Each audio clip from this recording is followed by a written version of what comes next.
Hi everybody, this is Mrs. Ellsworth. What we're going to be talking about now are histograms. Okay, histograms, if you remember right, was a way that we graphed some information. We created a frequency table and then we would go and graph it on two axes.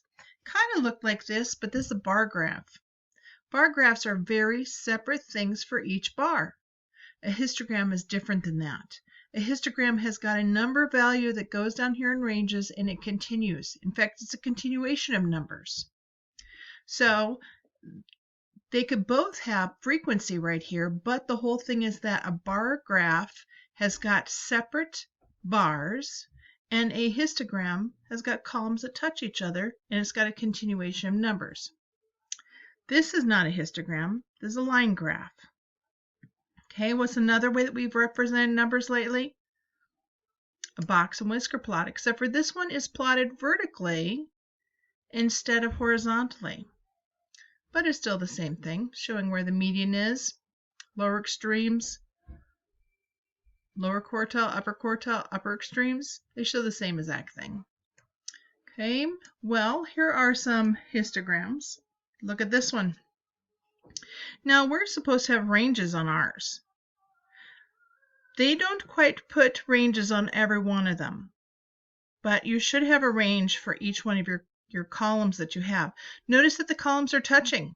The frequency is marked up here on the side. For some reason it doesn't have a label on it. And so it has all the numbers for each one of these ranges down here. I see that they go by 25s, but you'd have to go and figure that out. You should write it down there. And then you can plot how high that they go for frequency for how many that there are for each one of those values of minutes. Notice this one has almost a perfect bell-shaped curve. Okay, let's talk about some ways that you should not plot a histogram. Okay, look at this right here. This looks lovely. Nice straight columns touching each other. Okay, frequency here again too, just like on the other one. But look at this, they got some thick columns here. That's a no-no. Okay, each one of your intervals or your ranges should be identical in size. And then you shouldn't get these white things. Okay.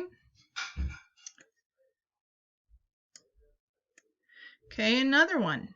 Here's a histogram. Notice that this histogram is starting at 0. The frequency goes all the way up to 200. This one starts at 80. That's a no-no again. Okay, so when you make your histograms, do it just like we did in class and show when there's a 0. Show when there's a 0 value. Show when there is not 0 values. Plot them at the right ones. Have your columns touching. Have your width of your columns identical so that your intervals or your ranges are identical. Okay, so let's go ahead and look at an example number 1. Oh, your assignment. Here it is. It's on page 522, 1, all of 2, skip 3 and 4, all of 5, all of 6, all of 7. Okay? Let's look at the next one. Okay, number 1. Okay, this list gives an approximate population of the density of each state, so there'll be 50 of them here.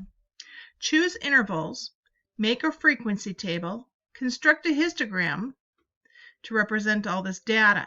Do you remember how to do this? This is kind of fun, I think. Anyway, so you would go and plot out what your ranges are. They put density here. I would have wrote range here.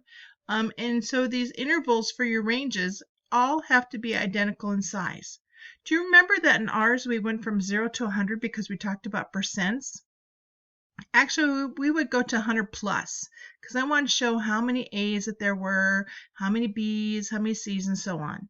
But it doesn't always have to be in percents. Like this one here goes up to 39, well, almost 1,400 because our largest value right here is 1,135. Okay, so I'd like you to take a moment and pause, and I'd like you to go ahead and fill out a density table. A frequency table, and let's go ahead and take a peek at that. So pause it and see how well you do for tallying. Okay, so here's some values for that one. Notice how many are between 0 and 199. Lots of them. In fact, there's 38 out of 50 states. Then when you start looking at some of the huge population densities, that's got to be and states has got like New York and stuff like that in it. Okay, so now we need to plot this thing. Okay, do you remember that you set up a y and x axis? Okay, I just so happen to already have it figured out for us. And so you have a y and an x axis, and you would go and fill it all the way up to 38 for your first range of 0 to 199, and then your next range would be 200 to 399, and that'd be 5. Okay, and they went by 3s right here, so you just have to extrapolate or figure out what it is in between them. Okay, there is 3 in the next column, 1, 1, and 2. Okay, so that would be an excellent, and you could also write frequency here. I always taught you that you can write frequency because that's what histograms are generally written as, frequency. But there are some questions that we could ask about this. Like, what percent of these numbers are 600 or higher? So it'd be 1, 2, 3, 4. So there's 4 out of 50 that are 600 or higher. So 4 divided by 50, you get 0.08, so it's 8%. Okay, 8%. So I could also ask questions like, how likely is it that another state will be between 0 and 199? Oh, that's supposed to say state. Whoopsie daisy. So how likely is it that another state would be at that range? Well, it's very likely, isn't it? Okay, if you're going to pick out a state, it's very likely that it would be in this range here because it was 38 out of 50. Okay, so you'd write very likely. And these are either very likely or not very likely, or you could say this about 50-50. Okay, next thing. If they ever asked, like, which state had the smallest population density from this graph right here, you wouldn't be able to tell them. If they asked which state had the highest, you would not be able to tell them which state because it doesn't tell you that kind of information.